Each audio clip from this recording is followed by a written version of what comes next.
Have you ever been hurt so deeply and so badly that the thought of forgiving that person feels like you are betraying yourself? What if I told you that forgiveness is not letting that person off the hook, but is actually setting yourself free? Today, we are going to unpack why forgiveness feels impossible and why it's the key to your healing. Stay with me because what you're about to learn in this episode will completely shift the way that you view and you see forgiveness. In a few minutes, we are going to break down a Bible story that explains in detail why forgiveness is important and how exactly you should go about forgiving. But before we do that, I want to get to the root of your issue. There is something that is holding you back from being able to forgive someone. And I feel like you cannot change until you first understand what is keeping you stagnant. You cannot change until you first understand what you need to change. I can go into the story of why it's important and how you should be forgiving. But if you are still holding on to this root, if you are still holding on to this thing that's blocking you from being able to release and let this thing go, then me giving you those tools is not going to release that blockage off of you. So the first step is for us to understand, why are you struggling to forgive? So the first reason why we struggle to forgive is because we feel like if we forgive this person and we make the decision to let this thing go, then we are letting this person off of the hook and we are telling them that the thing that they did to us was okay.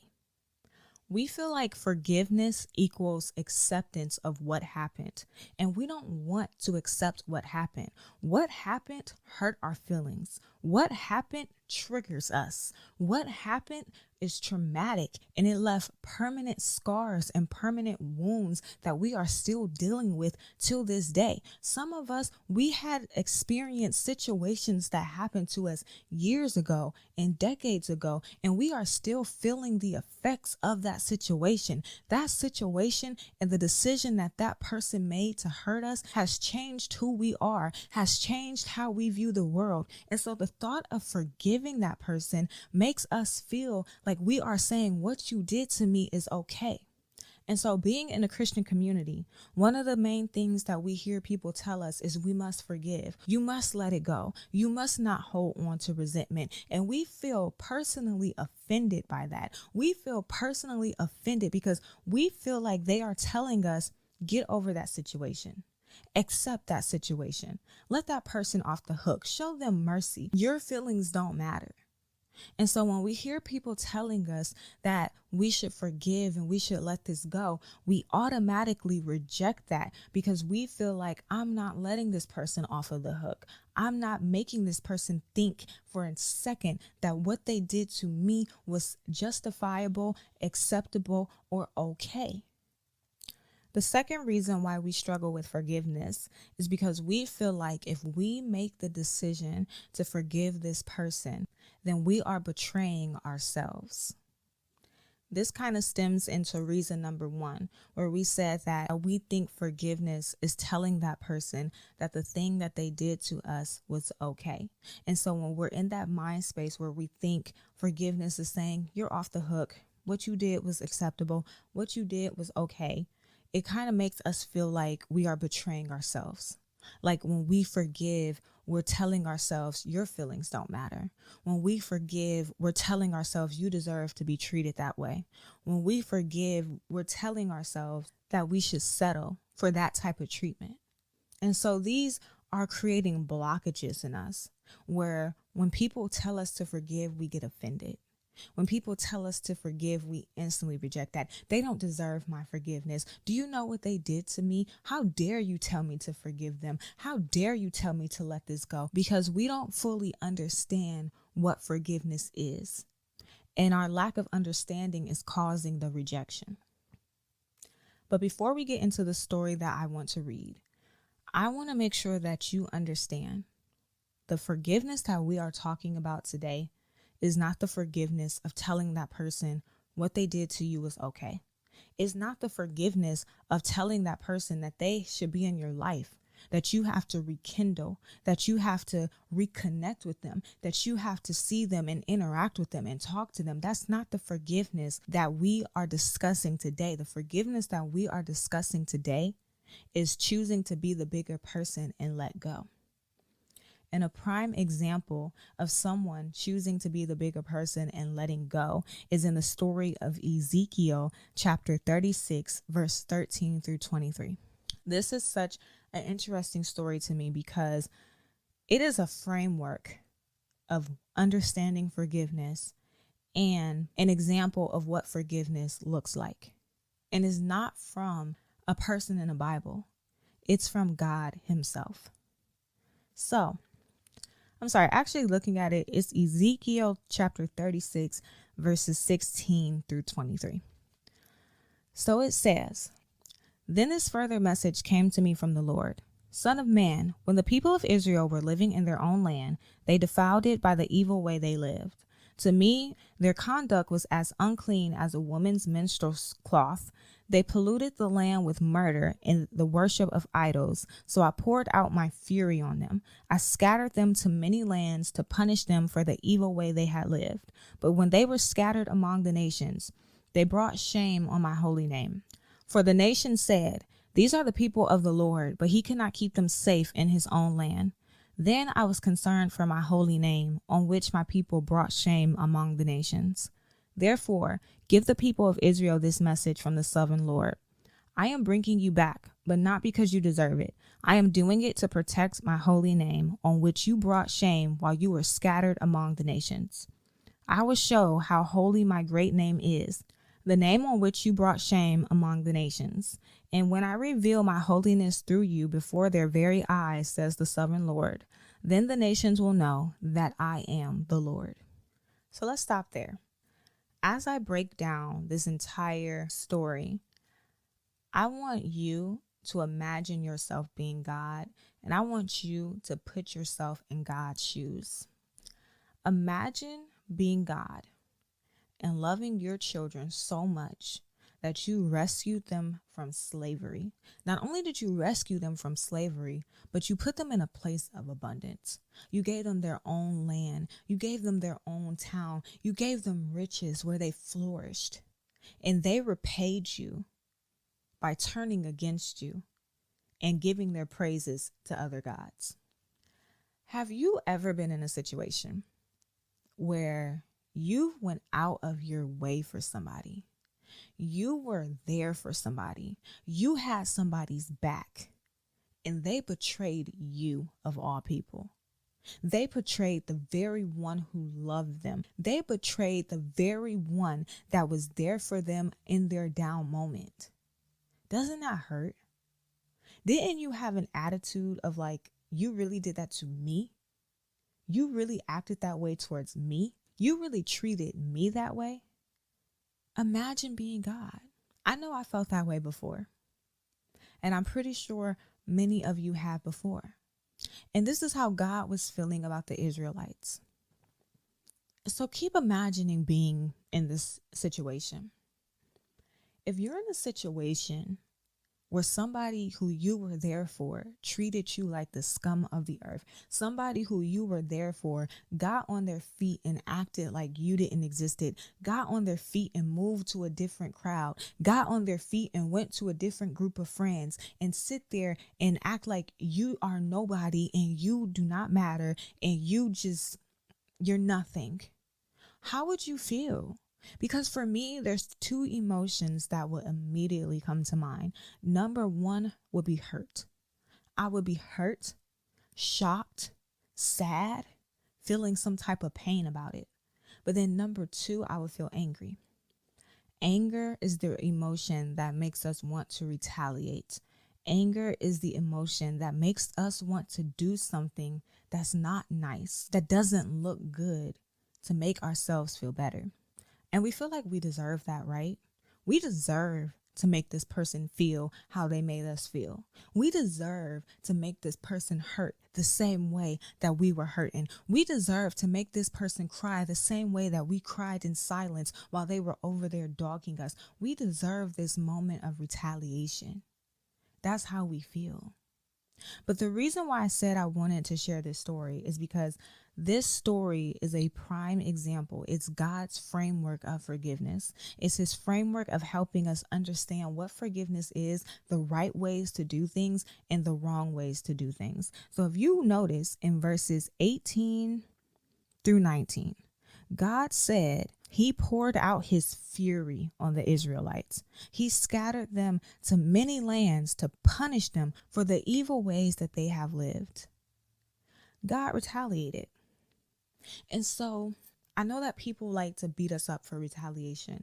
I know that people like to make us feel like we're the worst of the worst for retaliating in the ways that we retaliated. But if you have ever been in a situation where you were supposed to forgive, and instead of forgiving, you got angry and you acted in retaliation, you acted in trying to punish that person for the thing that they did to you, I want you to understand that it is okay. Because what God is showing us here, that it is a natural reaction to be upset. It is a natural reaction to want revenge. It is a natural reaction to want to make that person feel the same thing that they made you feel. It is a natural thing for you to want to push those feelings off onto them. But just because something is a natural reaction does not mean that it's the right reaction. So what do I mean by that? Well, while I was reading this story, I was questioning why God left the part about him retaliating and punishing the Israelites in if retaliation is not something that he calls us to do, if forgiveness and letting go and showing mercy is something that he calls us to do. And so he reminded me, have you ever heard the phrase learning from others' mistakes? Meaning, you don't have to necessarily go through something or experience something to learn a lesson from it. You can simply watch it happen to someone else, hear it happening to someone else, and make the decision to avoid what they did and do better than what they did. God was showing me that he put this story in here because he wanted us to see and understand why retaliation is not the correct method to handle a situation of being hurt. In verse 20 through 21, it says that the people in the land that the Lord scattered the Israelites in, so the people who were already in the land that they went to, they saw the Israelites' punishment. But when they saw it, they didn't view it as the Israelites' punishment. They viewed it as God not being good. They said things like God couldn't even keep them in the land that he gave them. They started to spread rumors about God's reputation. When we retaliate, our main goal is to hurt that person back. We want to make that person feel the way that they made us feel. We think that retaliation is doing this person a disservice, but what it's actually doing is ourselves a disservice, because there are people who are watching us. There are people who are witnessing this thing that we are doing. And you have to understand, they don't know the whole story. They didn't see the part where this person hurt you. They didn't see the part where this person did this thing to you. All they see is your reaction. And so they're judging the situation based on your reaction. The Israelites deserved to be punished. They deserved everything that God did in retaliation. But the people in that land, they didn't see the whole story. They didn't see the Israelites turning away from God. All they saw is that God wasn't powerful. All they saw is that God didn't care about these people. All they saw is God couldn't even keep them in the land that he brought them to. They turned God into the villain. Reread this story. I'm not going to, but I want you to pause and reread it. Ezekiel 36, 16 through 23. When you reread it, was there one time where the people in the land said anything bad about the Israelites? Or was all of the bad things that they were saying directed towards God? Everything was towards God. In an act of retaliation, we are doing nothing but turning them into the victim and turning us into the villain. where people are looking at us and saying, how can you be so mean? How can you be so cruel? Why would you treat that person like that? Why would you do that to that person? Why are you so angry? Why are you so this? Why, like you're turning them into the victim where people are starting to feel bad for them for what you're doing. And they're looking at you like you're the victim. And it becomes a situation where your reputation is on the line. When you retaliate, you're doing no one but yourself a disservice. In verses 22 and 23, the Lord said that he would bring back the Israelites, not because they deserve it, but because he is protecting his holy name on which they brought shame while they were scattered among the nations. God declared to bring the Israelites back, not because they deserved it, but because he cared more about his name and more about his reputation than he did at getting back at them. One of the hardest parts of forgiveness is feeling like the person you're forgiving does not deserve that forgiveness. I can name so many times where God told me to forgive someone, and my instant reaction was, do you know what they did to me? Do you know how they treated me? I felt physically offended at the thought of someone telling me to forgive that person. It reminds me of this relationship I was in years ago, and it went really, really sour. And I remember one time I was fasting and God had told me, he said, I want you to pray for him. And I got so angry that I ended the fast. I was like, I'm offended. Like, my exact reaction was, God, you saw how he treated me. You saw what he did to me. How dare you ask me to pray for him? Like, this is how I was feeling. This is how hurt I was. And I ended my fast early because I had nothing else to say at that point. And I'm not sharing this story with you to beat myself up. I'm sharing this story with you because I want to be honest. I want you to understand that it is hard to forgive. I don't want us to keep playing like, because we're Christian, everything is so easy. Because we're Christian, we should just be, do what we're called to do and just forget about the emotions that we feel. If something really traumatic happened to you, the thought of letting it go, releasing all that anger that you feel is a hard thing to do. And I understand in the Christian community, we like to do things where we say, well, God forgives us, so why is it so hard for you to forgive others? We try to use that to make people feel bad for holding on to things that hurt them, from holding on to situations that traumatize them. And that's not my goal with this episode. My goal with this episode is not to tell you that your feelings are not valid. My goal with this episode is not to tell you that you should just suck it up and forgive. My goal with this episode is to tell you, I understand that it's hard, but I'm trying to show you that even though it's hard, that way is not the right way. I understand how you're feeling.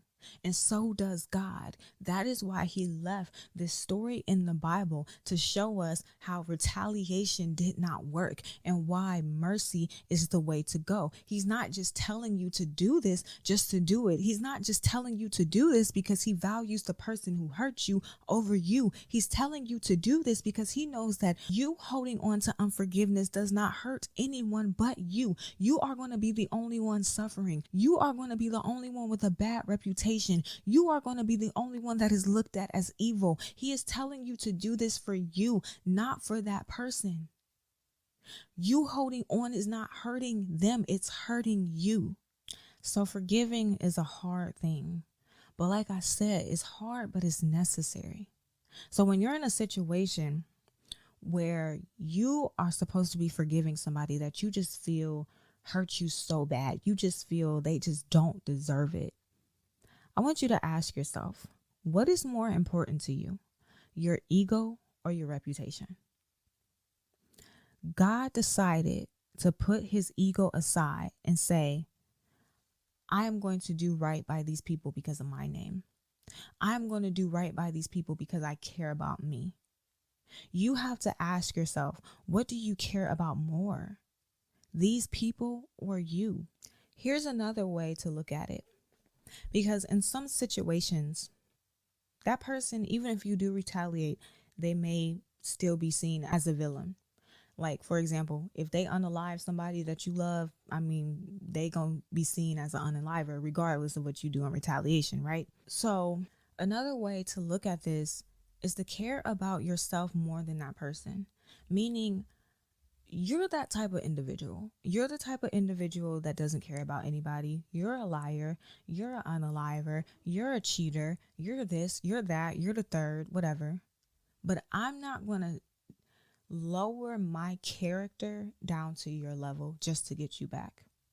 I don't even want anyone viewing me on your level just to get you back. Let's make it a little bit lighthearted. So if I'm in a relationship and my partner cheats on me, right? Some people have the mentality, because cheating is a very hurtful thing to go through. Some people have the mentality, I'm going to cheat back because I'm going to make you feel what you made me feel. But if this was to get out public, you know what people would say? Y'all just a toxic couple. Y'all just toxic. People are going to see both of y'all on the same level. You have lowered your character. You have stooped low. You have lowered your reputation to be viewed in this type of way just to get back at somebody else. Sometimes asking yourself, what do I care about more, my reputation or getting back at you, my ego, whatever? Sometimes that's asking, am I willing to even stoop so low and lower my character to be viewed this type of way by people watching just to say I got back at you?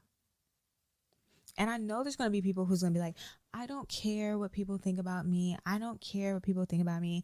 People are always going to have something to say. Correct. But guess what?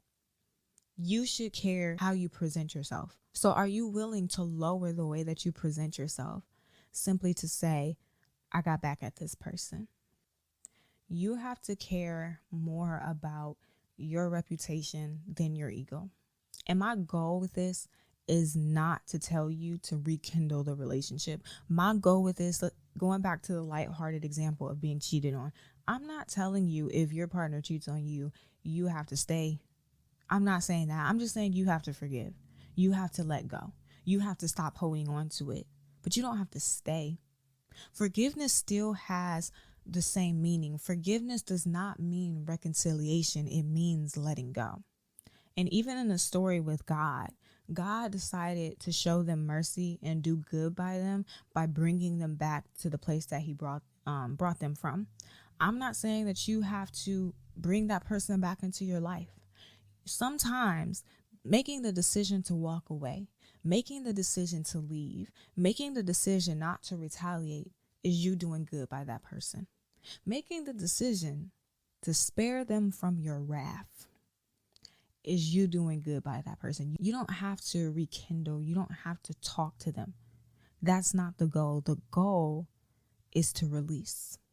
I want you to make the decision to release. I know that it hurts. I know that it's painful. But have you ever thought that maybe the reason why it's still painful, like you went through that thing years ago and that thing still hurts you like crazy, is because you did not make the decision to forgive? People make the mistake of thinking that healing comes before forgiveness. But in actuality, forgiveness comes before healing. Forgiveness is your key to freedom. Do you remember in the beginning of the episode where I asked you if forgiveness felt like betrayal to yourself? Well, now I hope that you know forgiveness is not betrayal to yourself. It's trust. It's trusting that God can heal you better than you could ever hurt them. It's trusting that your character, your reputation, and your identity is better than getting back at them. It's trusting that releasing and having freedom and not allowing the situation to hold you hostage and control you any longer is better than holding on to resentment. So the next time that you are struggling to forgive, I want you to ask yourself, do I want my healing Or do I want my pain to win? And so that is all that I have for you today. My weekly action step for you is this week, I want you to think about one person who hurt you. And I'm not asking you to call them. I'm not asking you to talk to them. I'm simply asking you to pray this prayer. God, give me the strength to release them into your hands. Heal me where it still hurts. Like we said, forgiveness is hard. You don't have to do it on your own. Give that person to God. Give that situation to God and ask him to heal you and help you to forgive. But that is all that I have for you this week. If you enjoyed this episode, make sure that you subscribe so that you get a notification every time a new episode is released. Also, leave a review and let me and others know how you enjoyed the show. And if you want to stay connected, follow me on YouTube, Instagram, TikTok, and Facebook at Prospering with Christ. But that's all I have for you today, and I will see you next week.